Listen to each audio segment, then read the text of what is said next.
tanda-tanda kiamat adalah ini makin banyak muncul orang-orang pinter, makin banyak muncul orang-orang ilmuwan, tapi sedikit di antara mereka yang mau, yang siap melaksanakan ilmu-ilmunya. Ini dunia kebalik lagi. Bismillahirrahmanirrahim. Ila hadratin Nabil Mustafa Muhammadin sallallahu alaihi wasallam wa ala alihi wa azwajihi wa dzurriyyatihi wa ala jami'i wanihi minal anbiya'i wal mursalin wal awliya'i wasyuhada'i wassalihin washabati wa tabi'in wal ulama'i amilin wal musannifina mulasin wa jami'il malaikatil muqarrabin sallallahu sayyidina Syekh Hamdan Qadir Jailani. Tsumma ila radhi arwa'i jamil kubur minal muslimina wal muslimat wal mu'minina wal mu'minat min masyariqil ardi wa magharibiha. Baria sallallahu wa umatina wa jadina wa jadatina wa nakhussu salman samana wa nabsababi wal ajli wa nakhussu anfusina. Kita tujukan pada diri kita, keluarga kita, saudara-saudara kita, kedua orang tua kita, kedua mertua kita, mbah-mbah kita, anak turun kita, guru-guru kita semuanya, khususnya pada Mbah Kiai Haji Hasyim Asy'ari pengarang kitab ini, umumnya lagi pada warga negara Indonesia dan bangsa Indonesia, khususnya Presiden Indonesia Pak Jokowi. Al-Fatihah. A'udzu billahi minasyaitonir rajim. Bismillahirrahmanirrahim. Alhamdulillahirabbil alamin arrahmanir rahim maliki yaumiddin. Iyyaka na'budu wa iyyaka nasta'in. Ihdinas siratal mustaqim. Siratal ladzina an'amta 'alaihim ghairil maghdubi 'alaihim waladdallin. Amin. Sore hari ini materinya masih tentang tanda-tanda akan datangnya hari kiamat. Sebelumnya saya ulangi satu materi yang kemarin sudah saya sampaikan. Di antara tanda-tanda kiamat adalah atau kiamat tidak akan pernah terjadi hingga Al-Quran yang ada pada dada manusia, pada hati umat manusia secara rata-rata bahkan hampir keseluruhan sudah mengalami kerusakan. Artinya apa? Al-Quran hanya tinggal di lemari saja, tinggal di rak-rak semata, tinggal di masjid-masjid semata, sementara yang ada di dalam diri manusia hampir-hampir tidak ada sama sekali. Kalau ini terjadi, maka berarti kiamat sudah dekat sekali. Maka berikhtiarlah untuk menjaga Al-Quran itu jangan sampai lepas dari dalam hati Anda. Tanda-tanda yang berikutnya, wa minha tanda-tanda kiamat yang berikutnya adalah hadis berikut, la taqumus saatu hatta la yuqalu fil ardi la ilaha illallah. Kiamat tidak akan pernah terjadi hatta la yuqalu hingga tidak ada sama sekali fil ardi di seluruh muka bumi dari ujung barat sampai ujung timur, dari kutub utara hingga kutub selatan,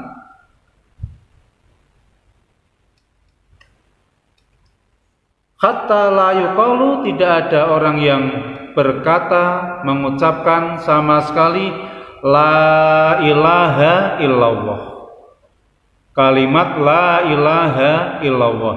Sudah tidak ada orang yang melafalkan la ilaha illallah, tidak ada orang yang berzikir dengan kalimat la ilaha illallah. Untuk itu, ikhtiar kita harusnya wajib untuk menjaga la ilaha illallah. Wajib bagi kita berikhtiar untuk mendirikan majlis-majlis zikir yang di dalamnya kita lafalkan secara bersama-sama, yaitu lafal la ilaha illallah sebanyak mungkin, sesering mungkin. Dan ini pula yang pertama kali harus kita ajarkan kepada anak-anak kita. Rugi sekali bagi orang tua yang tidak pernah mengajarkan, tidak pernah mengenalkan kepada anak-anaknya untuk terbiasa berzikir, terbiasa melafalkan la ilaha illallah. Mengapa ini harus kita biasakan sejak kecil? Agar kalimat yang agung ini betul-betul tertanam secara sangat kuat di dalam hati kita dan di dalam hati anak-anak kita. Bukan hanya ditulis di dalam sebuah bendera, namun tidak pernah diucapkan sama sekali.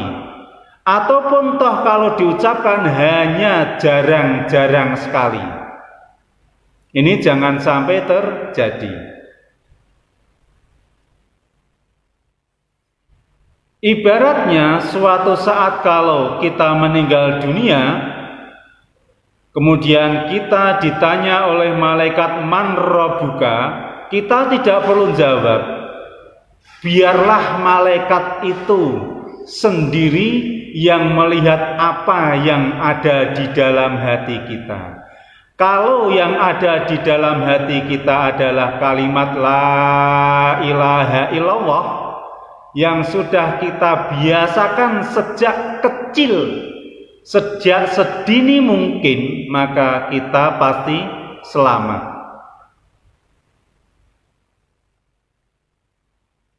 Di satu sisi, apa artinya mengibarkan bendera dengan tulisan la ilaha illallah sementara hati kita tidak pernah menyebut lafal itu, kecuali hanya dalam bilangan yang sangat-sangat minimalis.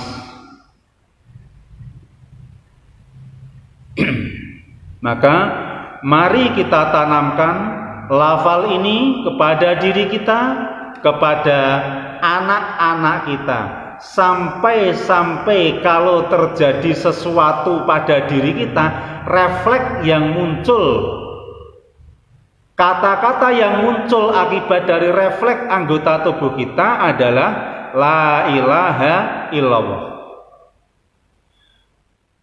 Bagi yang jarang melaksanakan hal ini, terutama hai anak-anak muda, kadang refleksnya itu kata-kata yang tidak benar. Kadang refleksnya itu sikil papat, kewan-kewan sikil papat metu kabeh. Itu menunjukkan isi hatinya ya seperti itu. Bagaimana akan muncul refleks kalimat la ilaha illallah kalau kalimat itu tidak pernah diucapkan sama sekali? Oke, setuju? Ayo anak-anak semuanya, muda-muda yang sering bilang sikil papat, kewan-kewan sikil papat metu kabeh, mulai bertobat. Karena itu menunjukkan isi hati Anda. Ini jangan sampai terjadi.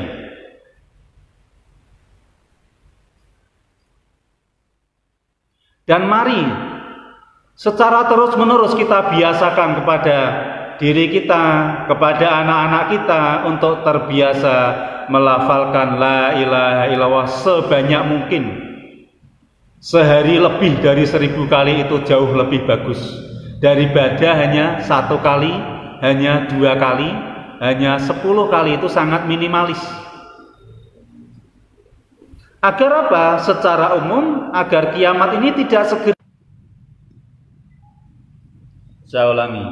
Wa minha la taqumus sa'atu hatta la yuqalu fil ardi la ilaha illallah.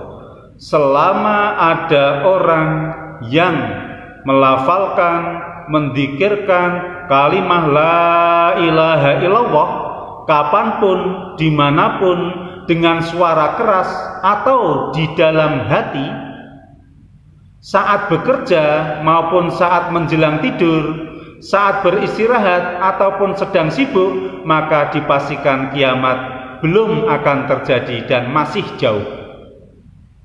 Nah, bagi orang-orang yang jarang berzikir dengan kalimah la ilaha illallah, itu sebenarnya artinya kamu mengundang atau meminta kiamat segera datang. Lah, apa Anda ini sudah siap? Belum toh? Nah, kalau belum, ayo biasakan berzikir la ilaha illallah.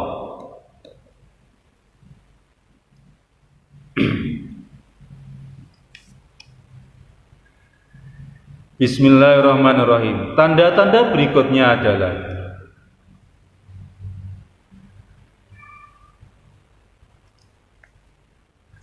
wa minha la taqumus saatu hatta yadharul fahsya wal bukhl wa yakunul aminun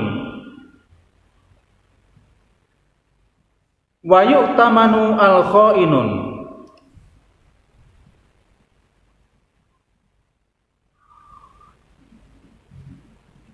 Berikutnya, kiamat tidak akan pernah terjadi atau masih jauh sampai munculnya para pemimpin-pemimpin yang benar-benar bodoh dalam hal agama. Sampai hal-hal yang paling mendasar pun mereka tidak tahu sama sekali. Dan yang lebih parah lagi, pemimpin-pemimpin yang bodoh dalam hal agama ini, mereka sering diminta memberi fatwa tentang keagamaan, dan mereka memberi fatwa pula dan dipastikan fatwanya adalah salah. Dan suatu saat ini akan terjadi. Maka kalau kita mencita-citakan anak-anak kita menjadi seorang pemimpin masa depan, mari kita kenalkan anak-anak kita dengan Allah Subhanahu wa ta'ala. Yang parah lagi, dan suatu saat pasti datang karena orang-orang bodoh makin banyak pada muncul, apa yang terjadi? Al-aminu, orang-orang yang betul-betul beriman, betul-betul amanah dalam pandangan Allah Subhanahu wa ta'ala, di dalam masyarakat orang ini justru akan dianggap sebagai pengkhianat agama, sebagai pengkhianat bangsa. Ini kan jenenge dunia kuali iki nang sinetron. Saya ulangi, banyak orang-orang yang betul-betul beriman pada Allah Subhanahu wa ta'ala, banyak orang-orang yang betul-betul amanah di hadapan Allah Subhanahu wa ta'ala, tapi di dalam masyarakat mereka diklaim sebagai pengkhianatnya Allah, diklaim sebagai pengkhianat bangsa. Ini suatu saat akan terjadi. Ini berarti wis dunia kuali. Jelek banget kondisi saat itu. Sebaliknya, wayuk manu al-khainu, orang-orang yang betul-betul berkhianat kepada Allah Subhanahu wa ta'ala, berkhianat kepada bangsanya, ini akan dijadikan sebagai panutan, akan dijadikan sebagai pemimpin. Nauzubillahi min dzalik. Jangan sampai ini terjadi di Indonesia. Dan jangan pula ini terjadi dimanapun. Maka mari kalau kita menginginkan anak-anak kita, generasi kita menjadi pemimpin bangsa ini, mau tidak mau, suka tidak suka, iso ra iso kuduane ikhtiar. Apa ikhtiarnya? Mengenalkan anak-anak kita kepada Allah Subhanahu wa ta'ala, mengenalkan anak-anak kita kepada tokoh-tokoh agama Islam. Kadang anak-anak kita Sayyidina Umar aja nggak kenal.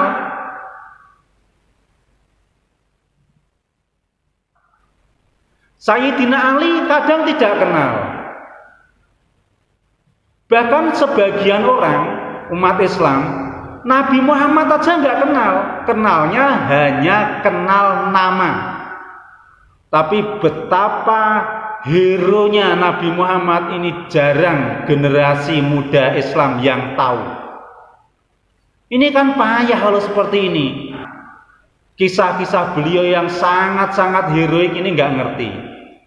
Mengapa demikian terjadi? Karena kadang orang tua juga lupa, tidak mengenalkan kepada anak-anaknya. Jadi seperti itu. Mari kita bangun generasi baru. Kita bangun generasi baru, kita buat periode baru yang mana anak-anak itu sangat mengenal kepada Nabi Muhammad SAW. Bukan hanya mengenal nama Nabi Muhammad sebagai Rasulullah saja. Bukan hanya itu hanya minimalis kalau seperti itu.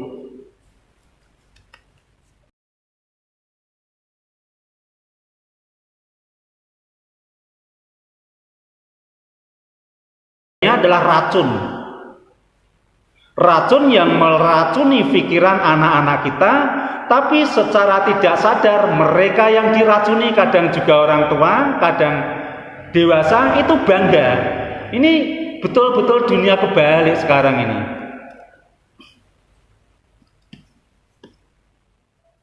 Selanjutnya, wa minha, sebagian dari tanda-tanda kiamat adalah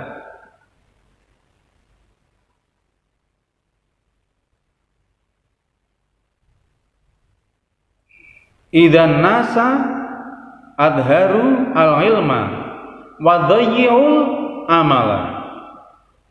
Salah satu tanda-tanda hari kiamat, makin bermunculan orang-orang berilmu, makin bermunculan orang-orang pinter, wa yudhayyi'ul amala, tapi mereka minimalis terhadap amal. Ilmunya hampir-hampir tidak ada yang pernah dilakukan. Bisa jadi hanya untuk kepentingan mengisi seminar, mengisi pelatihan, kemudian mengisi konten-konten YouTube dan yang lain-lain. Agar apa? Agar dia nampak di hadapan umat manusia sebagai orang yang pinter, sebagai orang yang cerdas. Ini suatu saat akan muncul, bahkan akan merajalela. Dan di situ umat pun akan tertipu. Saya ulangi, disebutkan di sini, makin banyak muncul orang-orang pinter, makin banyak muncul orang-orang ilmuwan, tapi sedikit di antara mereka yang mau, yang siap melaksanakan ilmu-ilmunya. Ini dunia kebalik lagi. Saudara-saudara semuanya yang saya hormati, yang dirahmati oleh Allah Subhanahu wa taala,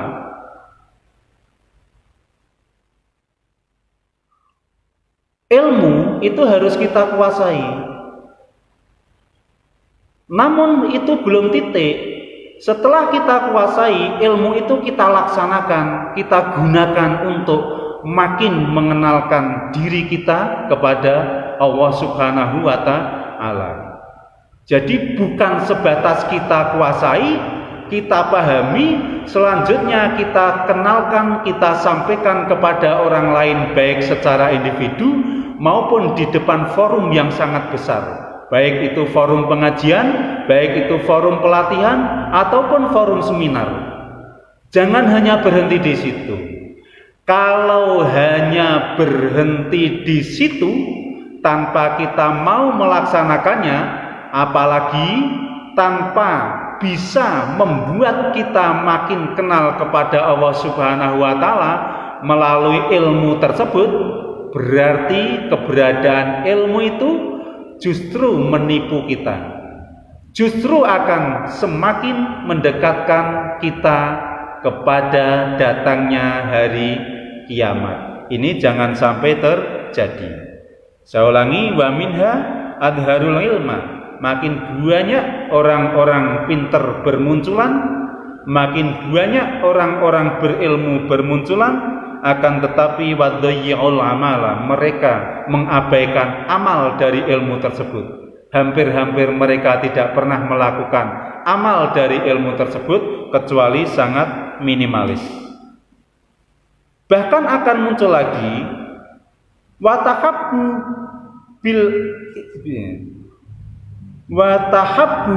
bil alsani watabaghadu bil qulubi wataqata'u fil arhami.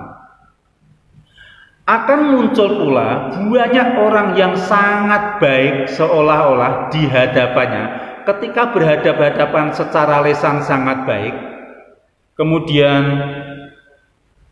secara perkataan juga sangat baik, raut mukanya juga sangat menunjukkan persahabatan, tetapi hatinya sebenarnya menyimpan permusuhan. Ini akan muncul dan ini makin banyak. Maka kita harus hati-hati. Saya ulangi, salah satu tanda-tanda kiamat yang disebutkan di sini akan semakin banyak orang yang berbaik-baik secara lisan, gurlamis tok cara Jawa, tapi hatinya menyimpan rasa benci, hatinya menyimpan permusuhan dalam waktu yang sangat panjang. Ini akan makin banyak, makin banyak. Lagi-lagi sinetron dunia kebalik itu sebenarnya adalah salah satu pertanda yang dimunculkan oleh Allah Subhanahu wa taala, dan ini sedikit demi sedikit sudah terjadi. Mari kita reda semua itu, kita kurangi semua itu. Agar apa? Agar kiamat tidak segera terjadi. Karena apa? Kita belum siap. Kalau kiamat terjadi saat ini, amaliah kita sangat minimalis, keikhlasan kita juga sangat minimalis, makrifat kita kepada Allah Subhanahu wa taala juga masih minimalis, bahkan hampir-hampir kadang belum ada. Maka mari kita benahi semua itu, mulai dari diri kita, keluarga kita, saudara-saudara kita, anak-anak kita. Mari kita benahi, kita buat generasi baru mulai hari ini. Saudara-saudara semuanya yang saya hormati, yang dirahmati oleh Allah Subhanahu wa taala, mungkin itu aja yang bisa saya sampaikan pada sore hari ini.